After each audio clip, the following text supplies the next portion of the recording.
This is part three of a series where we are reading the draft script of It Ends With Us. And why are we doing this? Because according to Blake Lively, she disputes that the original script had any sexual intimacy, intimate partner violence, or an attempted SA. And I want to see if it's BS. Well, spoiler alert, it is BS because I skimmed through this draft already and saw the one where there is an attempted SA. So, unless she didn't read the script like she didn't read the book, I don't know how she missed all of these things. How could you miss the fact that this was about intimate partner violence? So, with that said, let's jump into part three. Smash 2, Interior, Boston Dive, Karaoke Bar, Night. Alyssa and Marshall on stage singing the karaoke duet Don't Go Breaking My Heart by Elton John and Kiki D. The lyrics ironically washing over Ryle and Lily, who sit quietly at a table together, sipping on cocktails. Ryle, make it truth. Lily, no time like the present. Ryle, I've gone up to the roof a few times, wondering if you might be up there. And then I'm a bit relieved when you're not. Lily, ouch. Ryle, it's not personal. It's just, I've never talked to anyone like we did that night. It's made me want to do weird things like ask you out on a date. Lily, then why don't you? Ryle, because I'm not good at that stuff, remember? Off Lily. So, I don't know, maybe we can be friends? But something in his eyes screams that he wants to be far more than just friends. The duet coming to a close, the room clapping for Alyssa and Marshall, and suddenly another song begins to sound. Living on a Prayer by Bon Jovi. Ryle hopping up and grabbing the mic and singing his little heart out. It's terrible, but in the most hilariously endearing way possible. Meanwhile, Alyssa plops down beside Lily. Alyssa, so weird you know my brother. Lily, just barely. We met one time. The two watch as Ryle makes an adorable fool of himself, dancing around, singing until he is hoarse. It's so fun. Ryle, we've got to hold on to what we've got. It doesn't make a difference if we make it or not. We've got each other, and that's a lot for love. We'll give it a shot. Sensing Lily's attraction, Alyssa offers some advice. Alyssa, he's pretty brilliant, I have to say, but he's also a complete disaster. Off Lily, kindly. If you don't want your heart broken into a million pieces, don't go there. Lily and Ryle lock eyes again as if he's singing directly to her without even knowing it. Ryle, whoa, we're halfway there. Whoa, living on a prayer. Take my hand, we'll make it, I swear. Whoa, living on a prayer. Interior, Lily's Boston studio apartment, night. Late that night, Lily crawls into bed, staring up at the ceiling, feeling dizzied by all that happened that day. Rolling over, she attempts to relax and close her eyes. Match cut to interior Lily's childhood bedroom memory. Night. Young Lily, fast asleep in her bed, as an indiscernible argument rises from downstairs between a man and her mother, Jenny. The yelling growing increasingly intense. Young Lily pulls back her blanket and, interior, Lily's main home, various, memory, night. Tiptoes down a hallway toward the living room. Man, heated barely audible. You want attention? I'll give you some effing attention. Jenny, please be quiet. You wake up Lily. Close on young Lily, holding her breath as she peeks around the corner to find her father, Andrew Bloom, on the couch with Jenny, one hand around her throat, the other pulling up her dress. Jenny crying, trying to fight him off. Horrified, young Lily wants to retreat, to hide, but she must save her mother, the only way she knows how. Young Lily. Dad? Immediately, Andrew releases Jenny and plops back on the couch, unable to look at his own daughter. Young Lily, what's going on? His chest still heaving up and down through his teeth. Andrew, nothing, Lily. Go back to bed. Smoothing her dress back down, a smile through tears. Jenny, I'm fine. Lily, just... Young Lily clocks the fresh redness on her mother's cheek from where Andrew clearly just hit her. Jenny, go to sleep. You have school tomorrow. Exterior, Lily's main home, backyard, memory, day. Clothes on young Lily, angrily pulling weeds, her outlet, around a large flower bed. Young Atlas. Guess what? Looking up, she finds young Atlas gingerly approaching with his backpack. Young Lily. What? Sitting beside her, he unzips his backpack and pulls out an old canvas bag. Young Atlas. I found these in that old garage. Thought you might like them. Surprised by the gift, she opens the bag and looks inside, finding a bunch of old gardening tools. Young Atlas. I see you out here digging a lot, and no one was using these, so... Touched, young Lily just stares at him. Then, young Atlas. I know it's not a real gift. I didn't buy them or anything, but I wanted to give you something, for he trails off and they share a sweet silence. Young Lily feeling a little less alone. When, young Lily, you want to help me do some gardening? Young Atlas, sure. Young Lily, just pull anything that looks like a weed. Young Atlas, joking. So, Not these pretty purple things? Young Lily, a light chuckle. Yeah, no. Those are called flowers. We want to keep those. Young Atlas. Got it. The two pulled weeds together for a quiet beat until, young Atlas, what made you want to grow things? Young Lily. I don't know. I guess it sort of feels like a reward. Young Atlas. A reward for what? Young Lily. When I take really good care of my plants, they reward me with flowers and fruits and vegetables and stuff. But when I don't, they shrivel up. Nodding, young Atlas' attention falls on that condemned house, the place he's forced to call home, and he looks deeply saddened by it. Under his breath, young Atlas, I guess we're kind of like that. Humans, I mean. When we're not taken care of, we sort of shrivel up inside. Seeing his pain, young Lily searches her soul for the right words to offer him comfort. And then, young Lily, but what about the tree over there? She points to the mighty oak tree at the end of the yard. Young Lily, that must have been here before we were born, and most likely it'll still be there long after we're gone. Emotion in his throat, young Atlas gazes on the tree as young Lily. Sure, most plants do need a lot of help to survive, but some things, like trees, are strong enough to take care of themselves. No matter if it's raining or snowing, they keep standing, strong and sturdy. The two lock eyes, young Atlas looking at her with immense gratitude for these beautiful words, prompting him to finally offer a quiet confession. Young Atlas, I heard what happened last night. Stiffening, young Lily holds her breath, not blinking. Young Atlas, does that happen a lot? After a long, painful, complicated, terrifying beat. Young Lily, he never hurts me. Young Atlas, that's not what I asked. Another complicated beat. Young Lily, why do you think your mom chooses the boyfriends she does? And yet another. Young Atlas, I really wish I knew. Young Lily, and I have no idea why my mom stays. All I know is that I'm never going to be that way. Unable to say more, not even knowing how, young Lily finally looks away, wiping tears from her face, and in this moment of pure vulnerability, young Atlas reaches out and pulls her in close, young Lily resting her weary head on his shoulder. We hold here, in this powerful embrace between two survivors. And for both of them, somehow, it still feels warm and safe, a home they've never known. Then, without really thinking, young Atlas kisses her gently on the crown of her head. Giving young Lily such a glorious comfort, she closes her tired eyes. And Alyssa, hey Lily, interior, exterior, Lily blooms, present day. Pulled from her daydream, Lily stifles a muted gasp. Alyssa, you want to do the honors? Alyssa sweeps her hand toward a light switch. Taking in a deep breath, Lily reaches out and flips it on, illuminating a fuchsia neon sign outside reading Lily blooms in cursive. Squealing like little kids, Lily and Alyssa hug each other dearly and turn to face their cool, edgy, dark, purple, and black accented shop ready for business. Alyssa, pretty frickin' bad. Lily, all thanks to my Pinterest for. Alyssa, happy opening. Lily, couldn't have done it without you. Her smile suddenly dropping in panic. Lily, what if we don't get any customers? Alyssa, your mom will be here. She's flying in, right? Lily, yeah, but wouldn't it be tragic if the one customer we got today was my mom, who flew all the way from Maine? Alyssa, Marshall's stopping by this afternoon, so that's two customers at least. We're gonna be fine. Alyssa squeezes her arm just as the front door opens, revealing their first customer is none other than Ryle. Ryle, whoa! I can barely believe how good it looks in here. You ladies have been busy. Alyssa, that's right, we have. Ryle, how's the morning gone? Alyssa, we quite literally just opened. Ryle to Lily with a smirk, am I your first official customer? Lily smirking back, well, you actually have to buy something to be considered a customer. Pensively, he walks to one of the displays and grabs a vase full of purple lilies. Ryle, I want these. You deliver? He sets them on the counter. Alyssa circling around to the register. Alyssa, we have a driver on standby. We weren't sure if we actually needed him today. Ryle, can I get these delivered as a gift? Scrunching up her nose. Alyssa, ew, are you buying these for a girl? Ryle, yeah, but she'll probably send him back. She doesn't do casual. Alyssa, good for her. You're such a dick. Alyssa grabs a card and slides it toward him. Alyssa, here, write a message on the front and the address you want it delivered to on the back. Looking a little jealous, Lily nonchalantly watches as he bends over the card and writes on both sides. Alyssa, are you bringing this mystery girl to my birthday on Friday? Because if so, it would be really nice to know. Closed on Ryle, not looking up.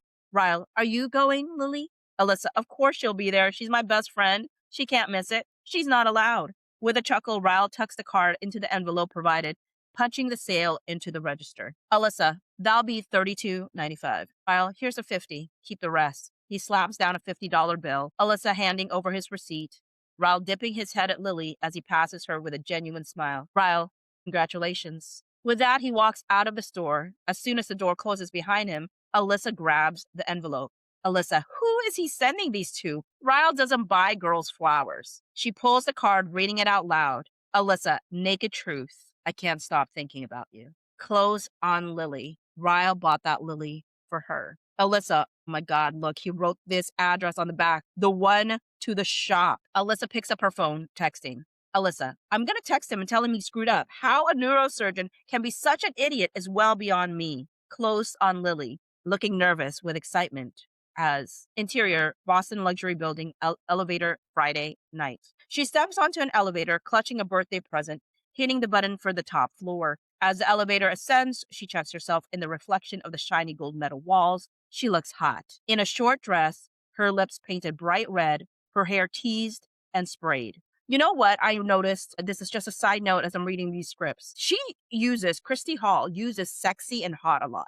And so now I realize when they use these terms and when he says that he's talking about the character wardrobe or whatever, in regards to the word sexy, I believe him. This is literally what it was going for in these original scripts. So to make it personal when it wasn't personal is a choice. Interior Boston building, top floor hallway, night. Ding, night. Ding, the elevator opens, revealing two doors. One has party music thumping right behind it. Clearly Alyssa and Marshall's place. The other, Ryle's. Studying herself, Lily walks to Alyssa's door and interior, Alyssa's loft. Grand living area, night. Opens it to find a killer party with a live DJ, bartender, past hors d'oeuvres, and champagne. Well-to-do guests, 20s to 40s, all dressed to the nines, laughing and chatting across the vast expanse of this loft that takes up the entire half of the top floor. Alyssa, Lily, you made it. Lily turns to find Alyssa wearing a sparkle dress, 4-inch heels, and a birthday tiara. Champagne in one hand and a riding crop in the other. Regarding the crop, Lily, what I miss? Alyssa, it's a long story. Alyssa laughs, throwing the crop over her shoulder, grabbing Lily by the hand. Alyssa, come in, come in. She pulls Lily through a crowd of people, an attendant grabbing the birthday present from Lily. As Alyssa, hey babe, look who's here. Turning, Marshall grabs a glass of champagne from a passing tray and hands it to Lily, yelling over the music. Marshall, Lily, welcome to our home. Marshall clinks his glass with Lily's, Lily taking a sip. Lily, I can't believe you live here. Alyssa, I know. And to think, I didn't even have to marry him for money. Marshall, I had $7 and drove a Ford Pinto when she fell in love with me. Lily, don't you still drive a Ford Pinto? Marshall, best car in the world. Alyssa, that is so not true, honey, but I do love that you still believe it. Lily, how long have you been this rich? Alyssa, about 5 years now. Marshall, I sold a few apps I developed to Apple. And this is when the crowd parts just enough for Lily to spot Ryle across the room in a black suit, sipping red wine, and talking to an extremely stunning woman, 20s. Alyssa, and every 6 months he creates updates and sells those too. Jealousy, clawing at her insides. Lily turns to Alyssa. Lily, excuse me, I'll be right back. Clothes on Lily, walking through the room, back the way she came. Ryle noticing her exit through the front door, and exterior, Boston luxury building, rooftop night. Out on the same rooftop to find 3 stragglers from the party seated on the patio furniture. Ignoring them, Lily walks to the ledge with the best view. When, Ryle, can we have a few minutes? Lily turns to find Ryle standing near the other guests. Immediately, all 3 of them retreat. Once alone, Ryle, you're upset. Feeling silly, Lily turns again to the view, hating how much her emotions have gotten the better of her. Ryle, you didn't like the lilies I gave you? No reply.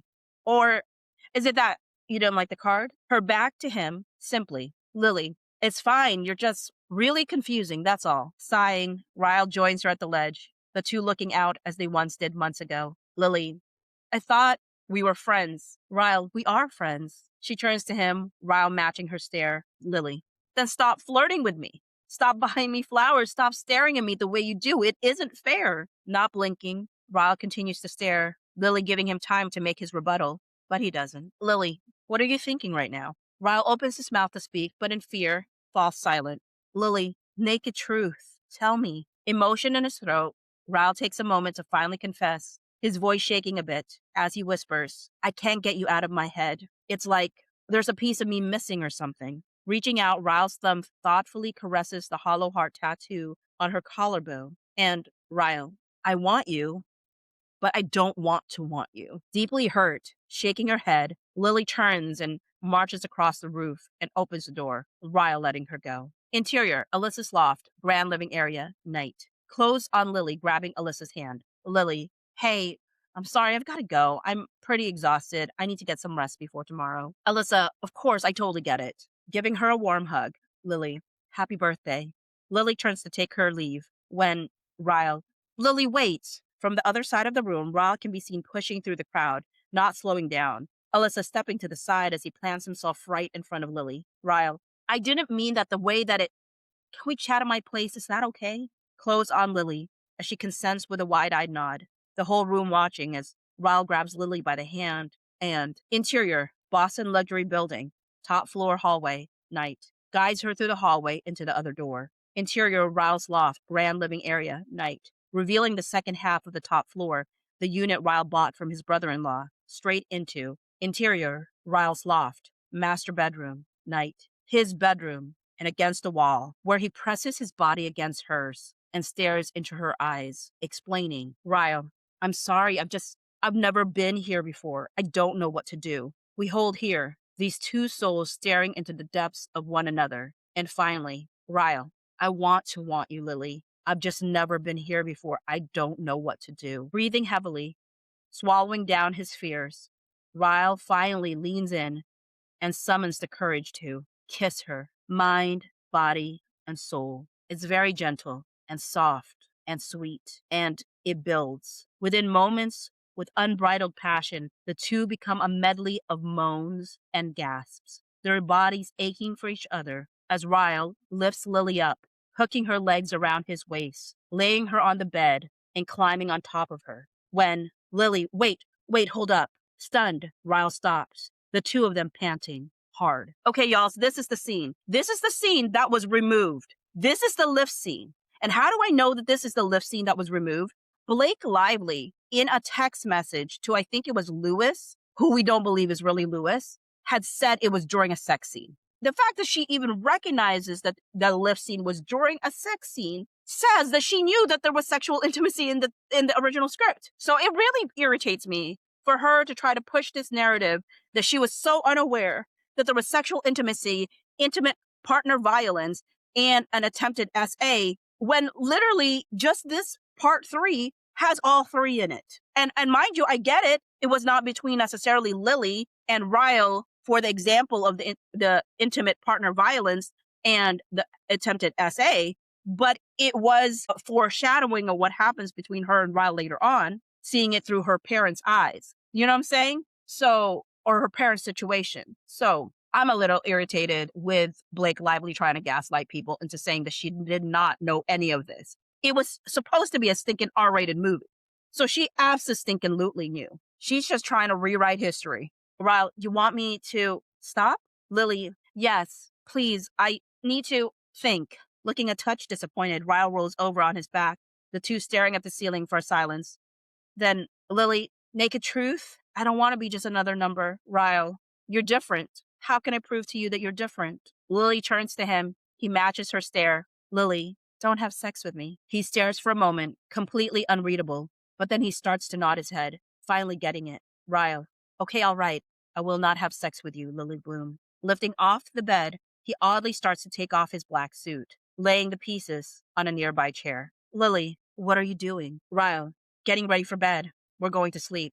Lily, oh, are we now? Ryle, unless you'd rather go home, that's fine too. I won't keep you. He unbuttons his shirt, revealing a washboard torso, and exchanges his slacks for a pair of gray jogging pants. Lily, you want me to sleep with you? In this bed? Tonight? Right now? Ryle, and I promise I won't touch you. At least, not in that way. Lily stares upon this gorgeous, shirtless man who's offering her the most genuine stare. And, Lily, you have something I can wear? Ryle, I do. Here. He reaches out his hand, lifting Lily to her feet. Ryle, lift your arms up.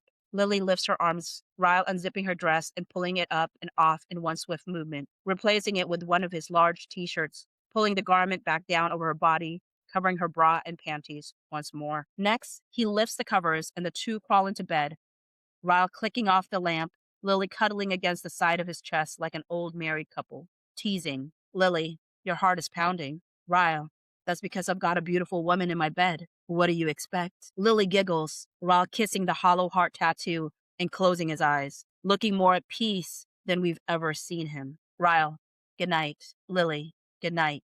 Blackout. So we're going to stop there. And if any, and so we are going to stop right there. If you are enjoying the series and would like the next part, make sure to like. And if you have not yet subscribed, subscribe to my channel. And I'll see you in the next part. Thanks.